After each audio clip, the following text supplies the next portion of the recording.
You're listening to the Southampton Delivery Podcast, a podcast dedicated to the Southampton Football Club and all of the SFC fans.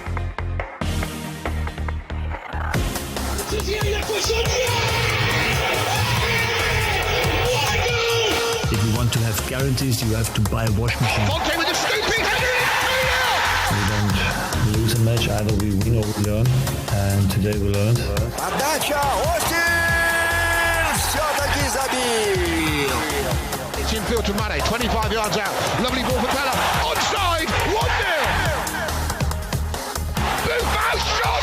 Oh my word! Unbelievable. He ran around the pitch like Bambi on ice. It was very, very embarrassing to watch. And now, your host, Matt Markstone. Hello and welcome to another episode of the Southampton Delivery Podcast, a podcast and newsletter dedicated to the Southampton Football Club and all of the SFC fans, and available right here on southamptondelivery.com. My name is Matt Markstone. I am the host of the show, and no matter where you are, no matter how you may be listening, whether this is your first time or you've been here before, thanks for making the show part of your day. I hope that you enjoy it, and I hope that you and your family are safe, and that you're practicing the things that will help stop the spread of the coronavirus as soon as we can to get this thing under control, to make sure the healthcare systems in whatever country you are in is not overrun by the number of cases that are popping up. I can say that here in the United States, just last week, after I recorded the show, I bought a plane ticket to Chicago to go to this Saints event that was supposed to happen around the Watford game. That is now off. Things have changed dramatically since then. We were just encouraging kids to kind of keep calm and wash their hands and all that stuff. And now we're not even in school anymore. I'm sitting here in a school without students. There was a weekend without football. There was football without fans, and none of those things are normal. None of those things, I think, are good. I mean, it seems pointless almost to have all of the teachers here at school when there are no students to have football without the fans. And it's not pointless to have a weekend without football, but it definitely means we're missing something that so many of us look for, especially in times like this where we just want to kind of forget about some of the things that are going on, and yet we are stuck here unable to do that. So this week we do have an episode. We were due to talk about the Norwich match that obviously didn't happen. I'm joined by Dave Champ, who joins me. He's on Instagram at Away From Home Saint. We'll talk about, the Premier League's response to this and the club's response to this. Talk a little bit about the financial situation and things like that. But really, maybe you're tired of hearing of it already. But the coronavirus does kind of take center stage. It's something that the announcement to suspend play came out rather late in the week. And it means that that's what we're kind of thinking about. So if you're tired of listening to that, you've heard enough of that, feel free to kind of skip over this week, find something else to do with your time. And we'll be back next week with hopefully talking about something other than just the coronavirus, but it is kind of what's on our minds right now. And I can say that here now it is raining, it is cold, there is not a lot to do. I would love to be sitting inside watching replays of all the matches from this weekend, but like we said, there are none. And I will say that once again, the most important thing is that people are safe, that you and your loved ones, whether you are, susceptible to the disease or not, to the coronavirus or not, whether you are strong enough to fight it off or not, there are others around you who aren't. So please take the proper precautions. Make sure that you are doing your best to help limit the spread of this and slow the speed of the spread down. I know all of our countries are taking slightly different approaches. I'm not here to criticize or anything else, but I will say do what you can. That's all you can really do. And once again, if you have any extra toilet paper, we might be able to get another center back for it if you just hold on to it for a little bit longer. So please consider, that as you go to the store. I think that's it for now. We'll jump into the episode. I will say one thing. We do talk about some books that have come out, because what are you going to do when you're sitting inside for so long? I like books, and there are plenty of books about Saints. Last week's guest, Michael Kurn, is going to write a book. It's almost done. It's not out yet. Michael, if you're listening, release it now. If you're not listening, then release it now, because you're not listening, so it doesn't matter. But anyway, we'll talk a little bit about that. There are some links to the show notes, in the show notes, I should say, to some of those episodes that we've aired in the past with the authors of those books. If you're looking to fill some time and you want to go back and check those out, maybe you're new to the show, those are there. Also, I'll try to put some links to some of the books on Amazon and stuff like that. If I can find them in time, I will do that. But anyway, that's enough of me. I hope you are well. We'll talk to you on the other side. And once again, as always, thanks for listening and stay safe.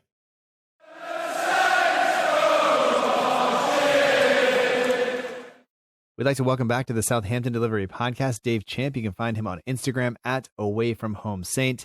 And kind of different times, desperate times, maybe desperate measures may be taken. I hope you're all stocked up on toilet paper and bottled water and I don't know, whatever else you need to get through the next couple of weeks of no football and I don't know what else. Yeah, absolutely. Funny enough, the toilet paper issue really wasn't too bad for us because we ran out just at the right time, I think. So I stocked up before I realized that people were going crazy over it. Yeah. And I mean, I don't mean to make light of the situation entirely, but I think people are maybe, I don't know, overreacting a little bit, but I guess you do need that. Maybe it's a bartering system. Maybe if Southampton had a bunch, they could trade a couple points on the board, make us safe. I think I'd be all right with that. Yeah, that's interesting. Yeah, I'm not sure how many rolls of paper they would get for some of the players, but yeah. yeah, probably not enough. Maybe. Maybe it'd be too many. Yeah, I mean, this is definitely different. We were due to talk about the Norwich match, and last week when I talked to Michael Kurn on the show, kind of directly after recording, I booked a ticket to go to Chicago to the event that was supposed to be happening around the Watford game, and then since then things have gotten a bit more serious, all the way from the NBA and MLB and MLS and NHL all kind of postponing and canceling matches and things like that to I think the event now is officially off. So if you were planning on going, try to do that. I got to figure out how to get a refund for my plane ticket if I can. But of course, all of that is kind of marginal because the truth is that people are sick. And I guess the main thing is to keep everybody safe. And that includes the players and the fans and the people that work kind of behind the scenes and everything else. And I guess that's the main thing we need to make sure that happens. So I think, and we're going to talk about it a little bit, but I think I guess did the Premier League do the right thing by calling this off and putting everything on hold? I think they did. I mean, I would have preferred if they had stayed with the behind closed doors games. I think that would have saved them a little bit of time. But when you get managers and players getting sick, then obviously we need to completely pull things back and just put a halt on the games until we know that they're all well and everything. And I think it was the right thing to do, definitely.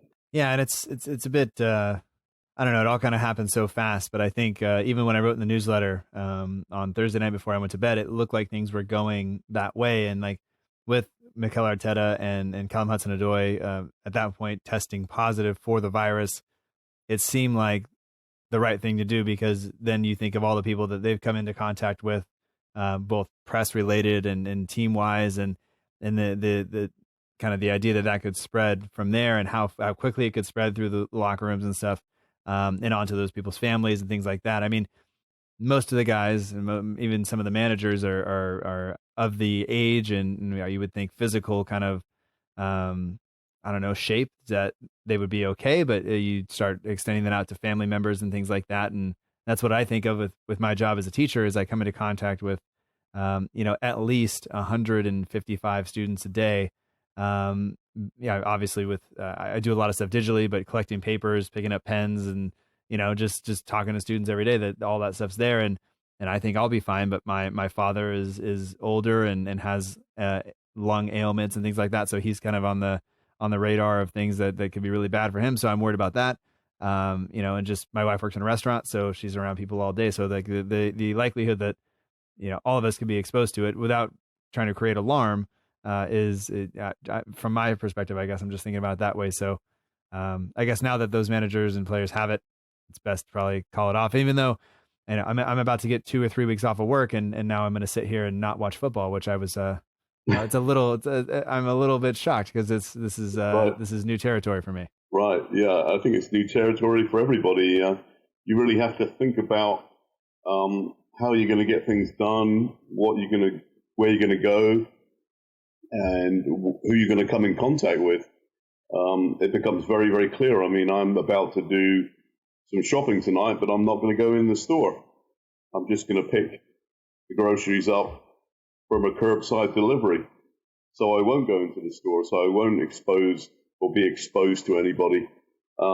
We just have to, rethink how we do things, I guess, for a few weeks. Hopefully only for a few weeks. I mean, who knows? It may last for another couple of months.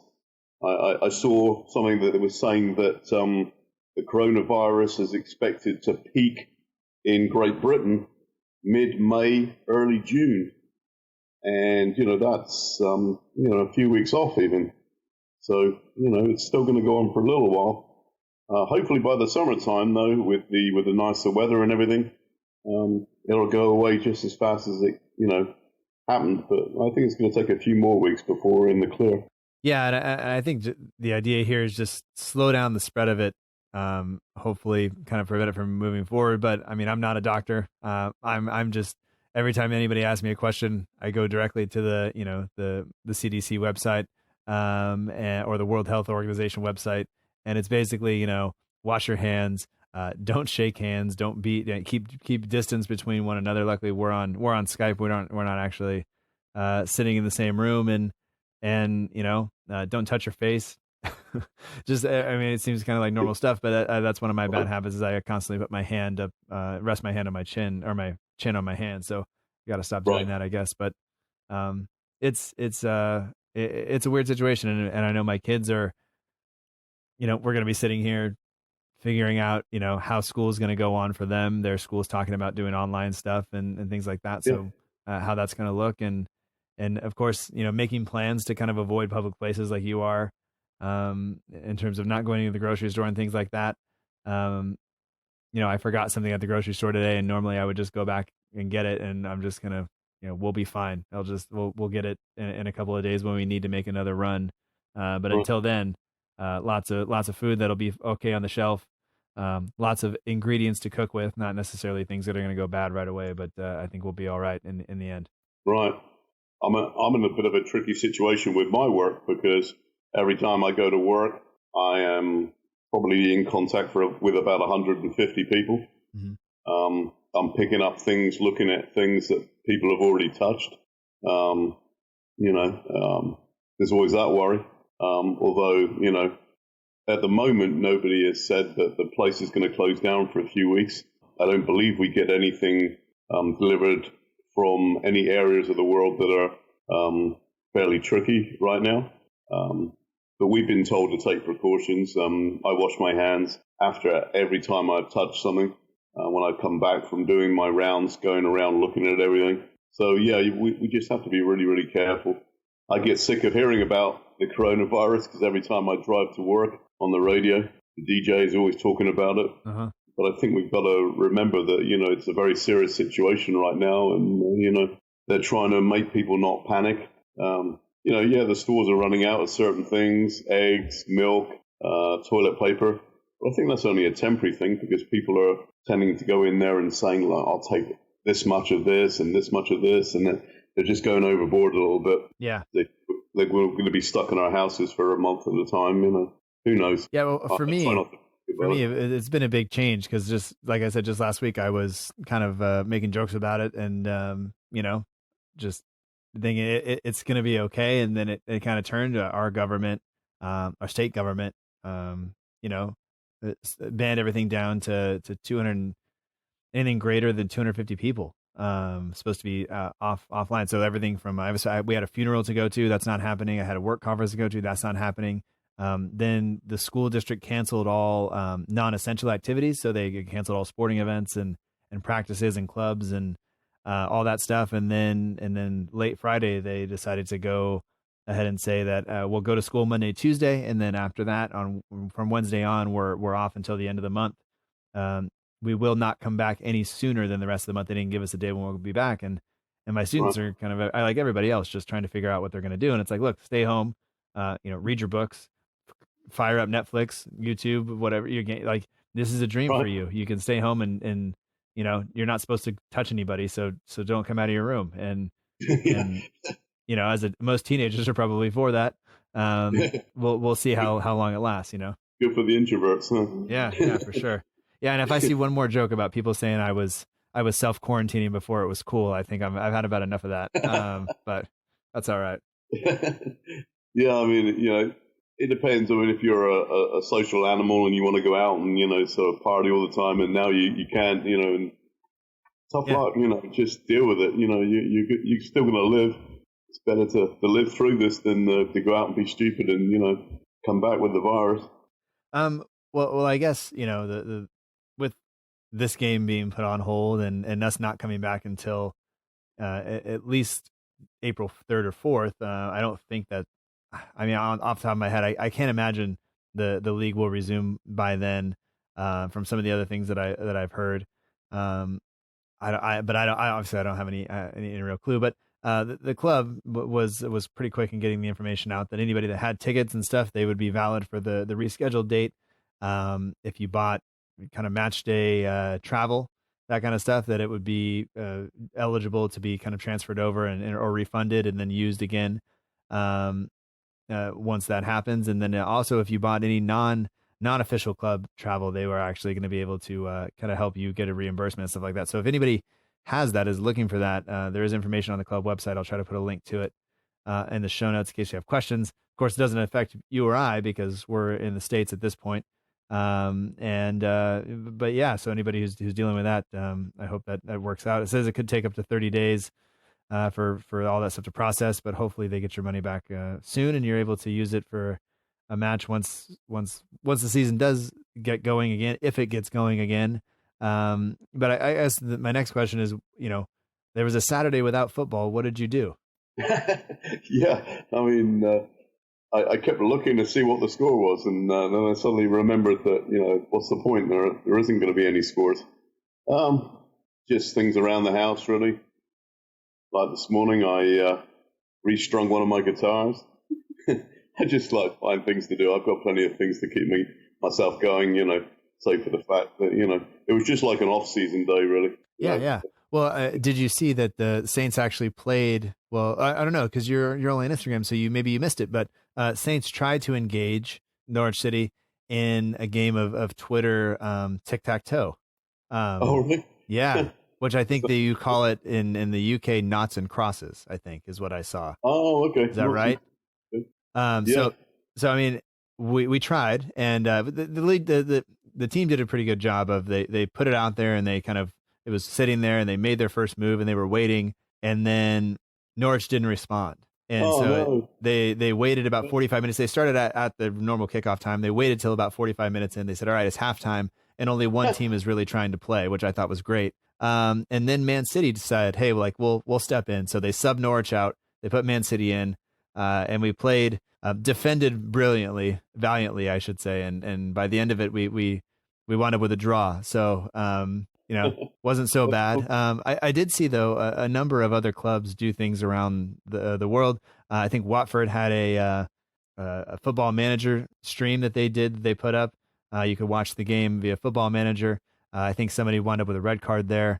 And then Guido Carrillo's City Leganés, they decided to play a FIFA stream where he actually scored. So good for him. We actually finally got him on the board, something he never did for us. So, there you go. So, but Adams should get involved. Yeah, seriously, maybe we should do that. That'd be great. I don't have. I have the last time we had a World Cup, I think, is when I have the game. So I'm not going to play at that. But anybody wants to get on that, I'm sure. People are desperate for content at this point. That's funny.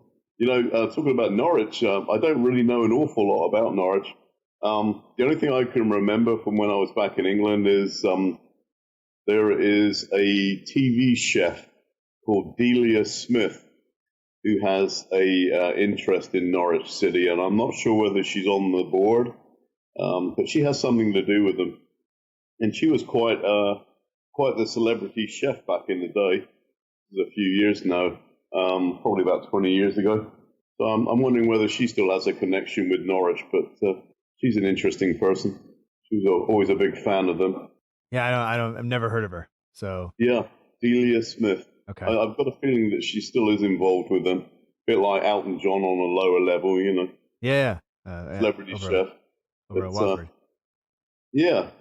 Well, he's been there a long time with them. Yeah, I was going to say he's got his own stand over there, I think. Right, yeah, he pumped a lot of money into that club.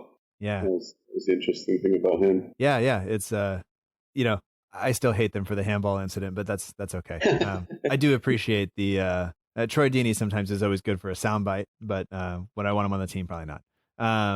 Yeah. One thing that did happen that was interesting over the last few weeks is the club being put up for sale. Yeah. Well, reportedly, That's right? Interesting, huh? That kind of rolls into the financial results of the club being released. It says St. Mary's Football Limited Group incorporating Southampton Football Club Limited has today published its audited annual results for the year ending the 30th of June 2019. So, I mean, this is late, but I guess maybe it takes time for all that stuff to roll out. And right. it reported a loss of 34 million after taxes, and that's a change from last year where we had a profit of 29 million pounds. I mean, what? I mean, does that mean anything to you? Is that a big shock? Or and I guess I should say the assets decreased as well from 126.7 million pounds to 92.6 million pounds. So quite a loss there in terms of assets. But what does that mean to you? Is it a big deal, or is it time to worry, or is it just we could have seen this coming a mile away maybe? I don't think there's any reason to worry. To start with, he bought the club for 200 million. He's asking 250 million for it. So he's looking to make a profit of 20 million when you take into account the loss. So he's not that worried. The only thing he's worried about is if somebody's going to buy the club from him and be prepared to pay that amount of money.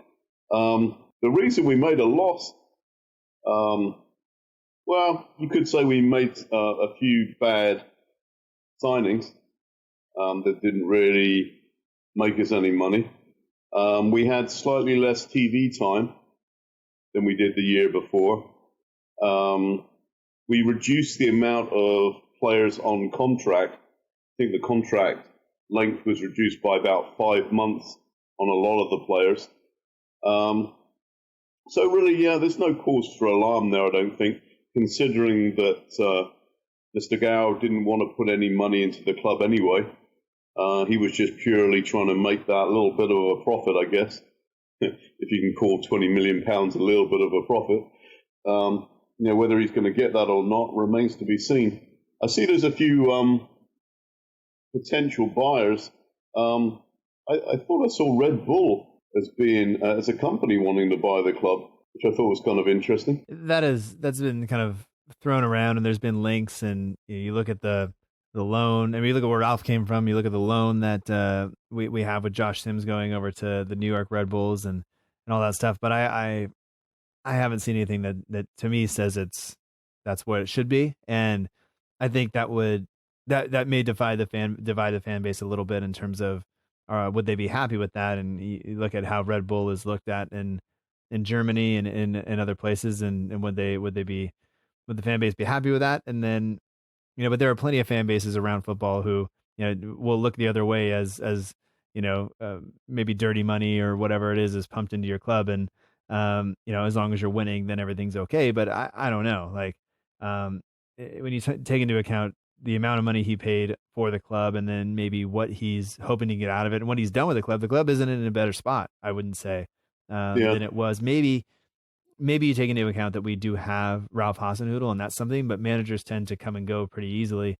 I wouldn't say the squad is all that much stronger. I wouldn't say, the fan base is all that much happier or anything else. And, you post a loss now for this year, and it probably means looking at how things are going now, maybe there's another loss this season, and who knows what that's going to look like in terms of him being able to do it. But it's I don't know. I'm not convinced that he's going to get that money, even if whether he has or hasn't put it up for sale.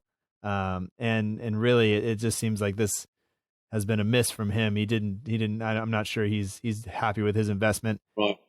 He really hasn't stuck around long enough. You think he would give it at least 5 years. A lot of businesses want to have a 5-year plan, and if it doesn't work out, maybe on year 4 they'll sell it on year 5. But I'd like to see somebody like Richard Branson buy the club. That would be awesome. someone with the Virgin brand behind them. Yeah. He's certainly got enough money to enable to do that. Whether he'd want to or not is another matter. But maybe he'd be interested. Maybe they should reach out to people like him. Yeah, you consider, we've had the partnership with them for some time. They were the main shirt sponsor for a long time. Now they're the sleeve sponsor, and they, I believe they're sponsoring the lower levels and maybe even the women's team, I think, but I could be wrong about that. So don't quote me there. But I don't know. I think somebody like that's going to look at the club and go like, maybe there's enough wealth around, or maybe they have enough wealth to be able to invest it in the club and it not be such a big hit. But really, I think I want an owner that's going to be invested in the club and wanting to make it better. I want this to be kind of the thing, rather than maybe it's just somebody who has a lot of money. But I don't have anybody else to offer up in terms of this. And I think I'd say a lot of people are just anybody but Gao at this point would be great. Right. I'm not trying to be racist here, but I was a little shocked that they wanted to put all these Chinese words on the shirts, because obviously the majority of people living in Britain can't read Chinese or Mandarin or whatever it was on the actual shirts. So, it's a little bit, of a contentious issue as to how much foreign wording you put on a shirt as to how much benefit you're going to get out of it, really. I would like to see, obviously a shirt sponsor that you can actually read that's on the shirt. I'm wondering whether that was part of the issue of the late arrival of the actual shirts at the beginning of the season as well. I've never known a season like it where the shirts weren't available on day one of the actual games being played. I thought that was kind of weird, and they put it down to some sort of issue, but they never said what the issue was as far as I could understand. Yeah, well, I think maybe part of the issue was the fact that the company didn't exist until after, the website wasn't even up. So how could they get the shirts up? But who knows really? And I could say that this is the first season I haven't actually purchased one of the shirts. So I guess, I don't have that thing. I just have the Virgin Media symbol on my chest, and all the kids make fun of me at school, and that's fine. It is what it is. They're high school kids. We'll give it to them. Yeah. So it's kind of one of those things where we're losing money. The club's up for sale. We're kind of in this weird space now where obviously the games are postponed, and we don't know really what's going to happen, whether we come back and play matches, or whether we finish the season or call it off now. But I think there are a lot of. I think there's actually going to be a meeting later this week. Maybe it will already have happened by the time you're listening to this, but it hasn't happened at the time of recording. And I mean, the ramifications going forward. I mean, Southampton's obviously, maybe they lose a little money like all the Premier League clubs do, but you look at the teams further down the table and down the leagues, I should say, and they depend on that match day revenue coming in, and now if they don't have that, they're forced to be put on hold. You could look at clubs going, having to file bankruptcy or go shut the doors or whatever. But it's kind of worrying in terms of football as a whole, Yes. I can see, certain clubs being very hard pressed for money. Whether the government can step in and help out there, whether they should or not, I'm not sure. I'd like to see some sort of compensation to maybe help. I'm not sure whether they have insurance for that sort of thing. You'd like to think that obviously some of the bigger clubs probably do. The smaller clubs probably couldn't afford to take out that insurance, I would have thought. Because it potentially would be a pretty big payday for them, with something like this happening. Mm-hmm. I'd like to see some sort of help for them, because really at the end of the day, they are the grassroots clubs, and coming up from there, they produce the players and the future teams. It is very sad and very worrying. It's going to be. It's going to be difficult because you think about, they're projecting, this many match day receipts, this many match day, this much in merchandise, all this stuff is kind of reliant on them having people come into the park. And even the bigger clubs, in the Premier League, you would have people, they are projecting, right? These are all projections that they're working off of when they make transfers and things like that. They are, planning that they're going to have money coming in, and that's always dangerous, but that's just how kind of life works. Like you buy a house, you don't necessarily have the money there right then and there to pay for the entire house. You have to pay it off, and you're projecting that your job's going to stay steady, or you're going to have income coming in, and sometimes things happen. If they don't, if it stops, if they just say, okay, the season's done, then you have to think about players' contracts and things like that.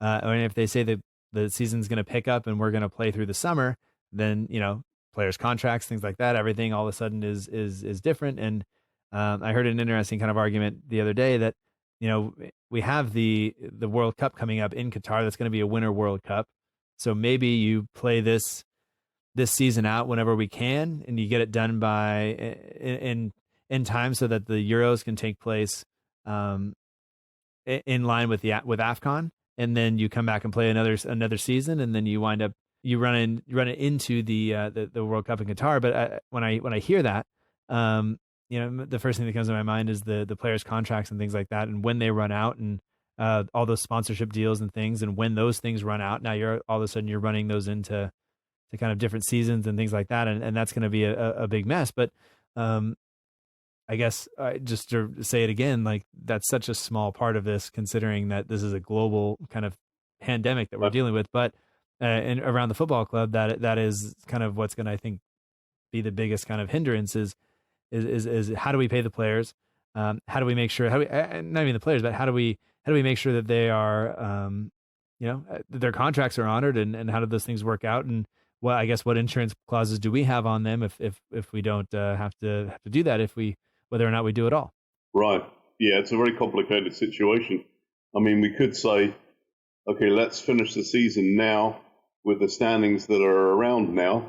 But then you're going to have, certain teams saying, well, we were on the brink of a recovery, and if we'd have played, then we wouldn't have been relegated. I don't think we can say that anybody else other than Liverpool would win the league now, which is right and proper because they are way ahead. I don't like the idea that if we do close the season now, that we make it null and void. I think it definitely should be honored the standings that they're at right now, because I think the standings pretty much now are a reflection of how the whole season has gone for a lot of the teams. For Karen Brady to come out and say that we should completely void the season and, nobody should win the league and nobody should be relegated, then that's not really valid, I don't think. I think, if we're going to stop the season right now and then start afresh again in August, that's absolutely where everybody should be. That's where the standings should be. They're just going to have to accept it. And I think absolutely Liverpool should be crowned the champions because they are so far ahead of all the other teams. There's no way that the other teams would have caught them up and beaten them anyway. Yeah. I mean, I have heard that we call it off, and as much as I would enjoy that, just because Liverpool wouldn't win the league, maybe that's not appropriate for a number of reasons. And I think you would wind up having some issues with stopping it now, because you would say that I'm sure there's some instance where some team has not gotten to host maybe the relegation rivals or whatever around at their place. They haven't gotten to play them yet. They've only played them away. Things like that. Maybe that makes a difference. I don't even think, I think some teams have played more games than others. It looks like Aston Villa still, they have that because they played in the League Cup final. They're a match behind. They could potentially jump to 28 points if they get to play again, which would push them out of the relegation zone. Just things like that I wonder if people would, they might not be willing to accept that. I don't know which team Karen Brady supports, if any, but West Ham. Well, let's see. Well, how about we just then let Aston Villa play and see if actually they're going to be safe anyway. They're not going to get knocked down. It would be Bournemouth and Watford. Watford would go down if Aston Villa were to win. Right. So dang it, I would love for that to. That's why she's saying it though. She doesn't want West Ham to go down. Right. Sure. I mean, she used to be on the board of Birmingham City, and now she's on the board of West Ham. She's a very knowledgeable lady, and I'm not putting her down or anything. I just think that, I think there's a better way to finish the season. I would like to see everybody screened before the game. I'd like to see the game behind closed doors, but I'd also like to see it televised. That way, the club wouldn't lose the revenue from not being televised. They would get that revenue. Everybody would get to see the game. The players would be safe because they've been screened. And I'm not talking about a one-time screening. I'm talking about the players, every player, everybody involved in that game directly to be screened every time they play. That way there's no doubt as to whether everybody's safe while they're playing the game. Yeah. And, when you eliminate the crowd from the scenario, then you've got, in the potential for a Southampton game, there's potentially 32,000 people at that ground, plus everybody else. So, there are quite a few people, and there's quite a big chance to get in contact with a lot of people there that might potentially have, and you can't screen 32,000 people before they go into a ground. Obviously, it would take a long time. Mm-hmm. So I think, if they played the games behind closed doors, screened everybody before the game each time they play, then I think they'd be perfectly safe. But then you have the issue, I guess, if some of the players are sick with the virus, they're not available to play, obviously. How's that going to affect the particular squads? I think you've got to look at it that, certain people are going to get sick throughout the year anyway while playing in the squad, so maybe that's fair. Maybe it's fair to do it that way. Yeah. Just say, well, people get sick anyway, sorry about your luck, but you're going to have to do it with the best squad that you can provide that aren't sick, Yeah. At the earliest, we are looking at an early April return. For some reason, I just don't feel like that's going to happen. I think it's going to wind up being longer than that. And I don't know. I'm sure we'll know more as things go on, and the situation is changing almost hourly, daily. So by the time people hear this could be completely blown, and we may have answers. But I would say that, potentially, if you're looking for a silver lining, I think there's a couple here for Saints in terms of having a break. And I know that we had a potential break coming up anyway, but maybe this gives Nathan Redmond time to get healed. They're healthy. And then, I was looking at, recent form isn't all that great. So maybe, one win in the last 5, maybe that makes it just pause and reset and maybe give us a chance to regroup a little bit before we head into, if we get to go back to the season, just allow us to clear our heads and head back into it kind of fresh, I guess. Right. I've just heard that all restaurants and bars from tomorrow. Wow. All restaurants and bars in Ohio are now closed until further notice. Oh, wow. So, this is happening 4:50 p.m. your time, Eastern time on Sunday evening. So, I haven't heard anything like that around here, but we'll see. Yeah. We'll see as it goes. But I just hope, really, we should say this, and if we haven't said it enough, I just hope everybody's safe and kind of taking caution without panicking. This doesn't need to be a huge panic session, and hopefully we can talk about something other than this damn virus at some point in the near future. But it's definitely on my mind now. But getting back to Redmond, I mean, he's been out for a while. We don't know exactly how much how much longer he'll be out, but maybe you look at the fact that Ginevra is suspended. It's going to be Buffal and Armstrong when we do get to come back and playing in the number 10 positions. And maybe this gives us a chance to get him healthy, because I think we are missing him the last couple of weeks, even with Buffal and Ginevra and Armstrong able to play. I think we're missing kind of some of that impact that Buffal can bring off the bench if Redmond starts. But I don't know. I mean, is that a silver lining for you, or am I just trying to find something positive too much so maybe? Well, Nathan is really a very big part of the team. He's a powerhouse. He definitely gets everybody up and going, and he is a very important part of that team as we find it right now. He definitely. I'm looking forward to him coming back. He just creates that extra speed on the wing, and he's an excellent player. Excellent player. Just trying to think, taking a look at us, how we fared with him not in the squad recently. It's only been, 4 matches that he's been out, 3 losses, 1 win. That win was over Aston Villa. If you go back to earlier in the season, he missed out on a couple of matches, and we had 1 win and 1 draw.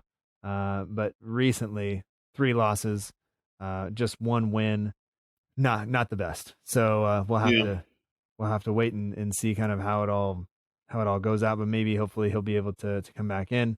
If you look at just before that, the 4 matches before that, lost to Liverpool, win over Crystal Palace, lost to Wolves 3-2, win over Leicester, win over Spurs right before that, makes it 5. But a slightly better return with him there. So, Definitely. I definitely think we are missing him. The team seems to be sputtering a little bit, and we'll just have to kind of wait and see. But I don't know, man. Like there isn't a whole lot else going on at the moment, unfortunately.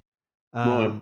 I remember a couple of weeks ago, the Shea Adams assist was quite encouraging. I heard a commentator say, "Well, yeah, at least he's assisted. There was an excellent assist that he got there, and hopefully soon he'll be on the end of an assist and score himself." So, I know I'll keep on going on about him, but I think really we're going to see an awful lot more from him pretty soon, hopefully.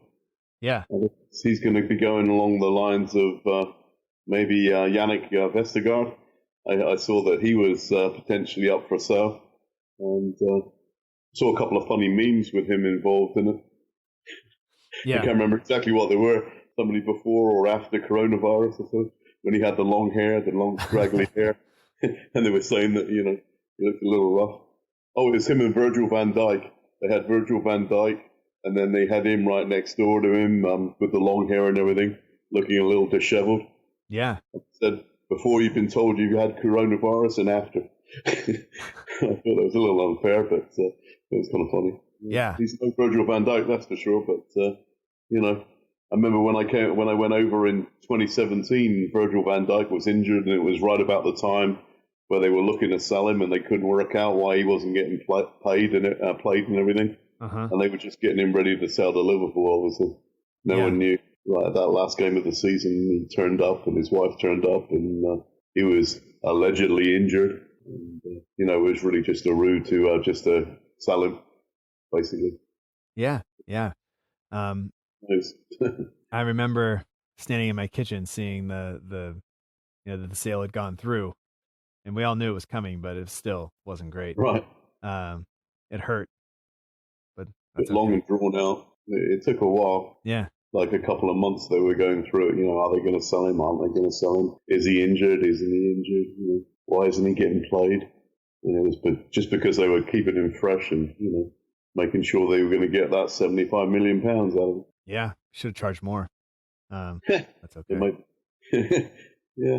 Well, we got a couple of decent players off of it, so not too bad. Yeah, we'll see. We'll see how it all plays out now. I do have a question. We have one question. Not a lot of questions this week. Everybody's out, doing other things, and honestly, as I was getting ready to record and do this, it's kind of not lacking a little bit of motivation, but it's like, what are we gonna do? Is it there's not a lot of news coming out. There's not a lot of things to report, and I don't want to be one of these people who is making stuff up or trying to force things just so we have something to talk about, because I don't think that's appropriate. But at the same time, this is we have this thing where we haven't not done an episode in 166 weeks. I don't really want to start not doing them now. But anyway, we do have a question here that comes from Kevin McGee, one of the patrons, and he says, if you were stuck on a desert island, self-quarantining, what one Saints match would you want to have on DVD? And he says a couple of other things here. He says he thinks he'd choose between the fastest hat trick, the Aston Villa game, or maybe the 3-2 Liverpool comeback. The game against Liverpool where we had a 3-2 comeback. possibly the 2-1 Inter Milan game. So, I mean, for you, if you were going to go one DVD from the past, you could watch one game over and over and over on your desert island, for the next 2 weeks at least. What would you go with maybe? I'd like to go with the home game a few years ago with Manchester United, where in the first half they wore this strange kit. I believe it was an all grey kit. It was a weird kit where allegedly they couldn't pick out their own players because of the colour of the kit, and we ended up beating them because of it. They changed their kit in the second half, which was extraordinary, to a different colour. Yeah, but we still ended up beating them. Yeah, it didn't help enough. The goals before the half time. Yeah, so, I think that's a good shout. I was thinking, I remember the 3-2 comeback against Liverpool. I remember where I was when I saw that, and it was right around this time of year as well, because I was in a hotel room, and I would rewatch that any day. You think about, I think one of the easier ones is probably the 8-0, just because it's a lot of goals, but maybe it wasn't as great as it could have been. I think the FA Cup final in 1976 would be a good one to watch as well. Yeah. So I missed that one. I actually missed that game. Yeah. I'm trying to think of games that maybe were a little bit like or pretty end to end and things like that. But my time to go back only goes back so many years. So it's I don't know. I'd be interested to see what other people think. I think if I was going to choose, I'd probably have to go with that 3-2 Liverpool comeback win, just because I remember parts of that game that I really enjoyed watching, because the football was good all the way around, and the kind of heart the team had at that point to be able to come back from 2-0 down against Liverpool, I think made me happy. And I think Mane scored in that game, and I just remember like thinking there's no way this is going to happen, and then it did. Right. So I'll take that. But yeah, whatever people were thinking about there, I can think of, maybe you think about the last game of the Dell, even though Letitia scores there, maybe you could just get the highlights of all Letitia goals. Maybe you do that instead of a full match. But I don't know. I don't know what people would do there, but that sounds good to me. And I've been, with all of the content we have through ESPN and everything else, I was really hoping there would be some soccer somewhere in the world, but you go to ESPN and there's nothing there. They're scrambling, everybody's scrambling, and that's not what we want. That's not what we want, unfortunately. Yeah, it's funny enough when you say Matt Letitia, I was going to say watching any game where Matt Letitia, let leash some of his spectacular goals, because man, that guy really did score some spectacular stuff. He did. A bit like Pierre Holberg, but just with the accuracy. Yeah. He can actually hit the target, Yeah. Just not blast it and miss it, sort of thing. So it's an important part of shooting, is that you can hit the target. hit what you're aiming at, Jeez. Not taking a huge gun, but not hitting the target. You might have the huge gun, but you've got to hit the target as well. Yeah, it doesn't mean anything if you can't do that. Right. Yeah. Exactly. All right. Well, I mean, Dave, what else is it? Do you have anything else you'd like to discuss, or are we kind of done? I don't want to drag on if we don't have to. I'll be honest. I'm really looking forward to maybe being able to go back and actually look at some older matches over the next couple of weeks and do this. But I'm also I can say that I kind of asked you what you did on your day. With no football, I went and bought a novel. Just because what else are we going to do? And I don't know. I don't know if you're a big reader or not. But I went and bought the Brothers Karamazov. I don't know if you know that novel by Dostoevsky. It's about four brothers. It's about 1,000 pages long. So if that doesn't hold me over, I don't know what. But it's according to all my literature friends, this is supposed to be the book.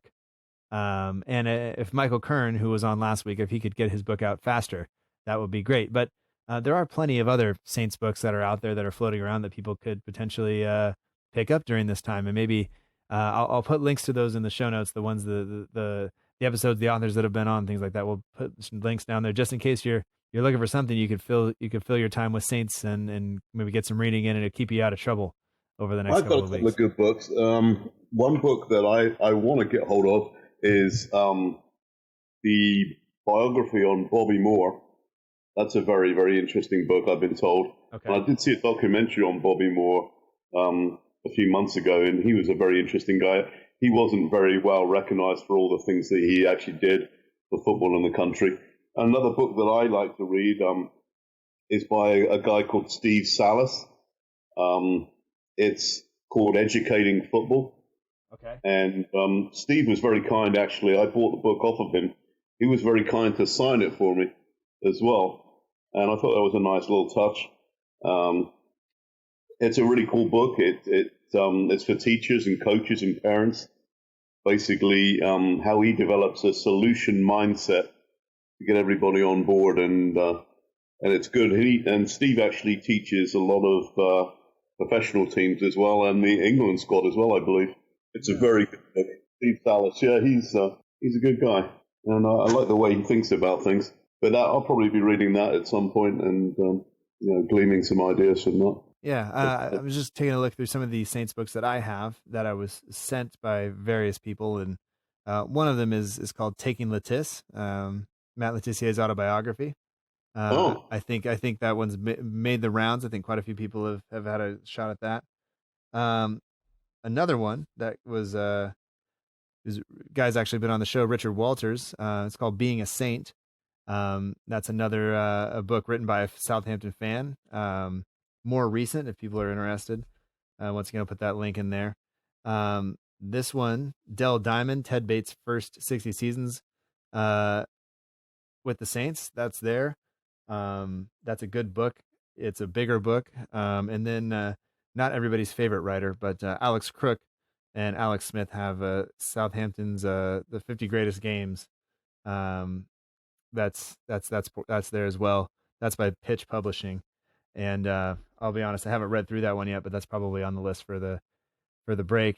Sounds good. Yeah, so I think that'll keep me busy. I don't know how people feel about reading, but it's a way for me to not hurt somebody if I'm sitting here stuck in the house. Right. And I tend to feel a little better. The book I'm reading right now, I need to finish because it's gotten super weird, and now I'm just trying to get it over with so I can say I finished it. But it's crossed a few too many lines for me to be fully into it at this moment in time. But yeah, there you go. I guess the biggest thing I think I'd like people to know is that let's not panic, people. Let's see this outbreak for what it really is, and let's help people. Let's think about people that are in trickier situations than what we might be in, like the elderly, the people that are actually unable to get out to do stuff. Let's see if we can help some people, through this, and let's not be selfish and buy masses of certain things when we don't really need to. Yeah, absolutely. I think we're going to get through this, and I think it's going to take a few weeks, but I don't think there's any need to overdo the panic and the buying of stuff. Yeah, let's think of other people as well. Let's help other people out.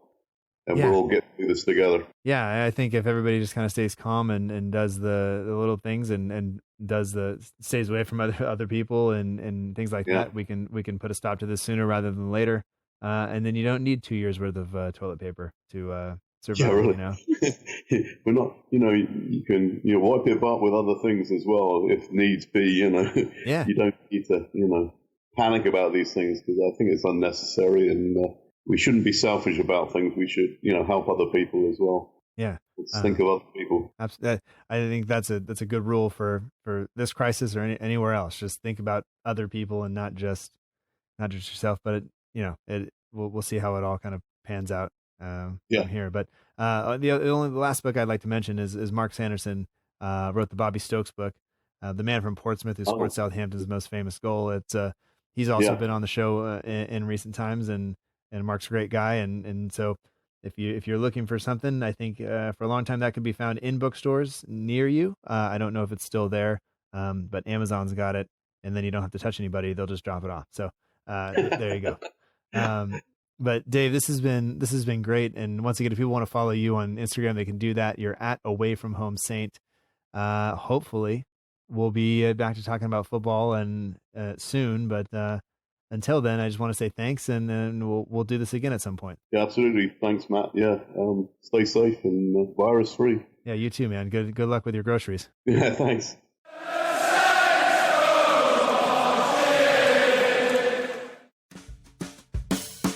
And that does it for this week's episode of the Southampton Delivery Podcast. Thank you so much for joining us. I hope that you've enjoyed it. Special thanks this week goes out to Dave Champ. You can find him on Instagram at AwayFromHomeSaint. The link is in the show notes if you'd like to follow along. Longtime Southampton resident, now living in Ohio. Always a pleasure to talk to Dave. But I'd just like to say once again, thank you to everybody for listening to the show. I hope that it brought some levity to your day. I hope that it got you through a little bit of the time that you would normally hopefully be able to watch Saints or do something like that. If it sounded a little bit different, it's because I'm recording in an empty classroom, not in my home where I normally record, because let's face it, what else am I going to do in an empty classroom when we're not allowed to teach, because it doesn't matter. So that's what it is. But if you want to follow the show on Instagram or Twitter or whatever, we're at SFCDELL_IVERY on both Twitter and Instagram. We're also on Facebook at facebook.com/SFC Delivery. The easiest way to get all of that is to head over to the show website, southamptondelivery.com. There, you can find links to subscribe to the show or the newsletter, whatever you want. We're all there, and it's nice and easy to do that. The show would not be possible without our partner, the Southampton Page. You can find them on Twitter and Instagram. They're at Southampton Page on Twitter and at Southampton Page 1 on Instagram. And the logo for the show is designed by Matt Beeling of the We Are Southampton page on Instagram. All music for the show comes courtesy of the Free Music Archive at freemusicarchive.org. The intro song is Epic Song by Boxcat Games, and the end of show credits that you're listening to right now is Aim is True by Poddington Bear. We'll be back next week, and if you have any topics you would like us to discuss or questions you would like us to address, make sure to let us know. You can get in touch with us on Twitter, Instagram, Facebook, via email at southamptondelivery@gmail.com. Whatever is easiest for you is great for me, and we would love to have you be kind of a part of the show in that way. So anyway, that does it for now. We will find a way to get through this, and as I say each and every week, remember that together we march on. Talk to you next time. Thanks for listening.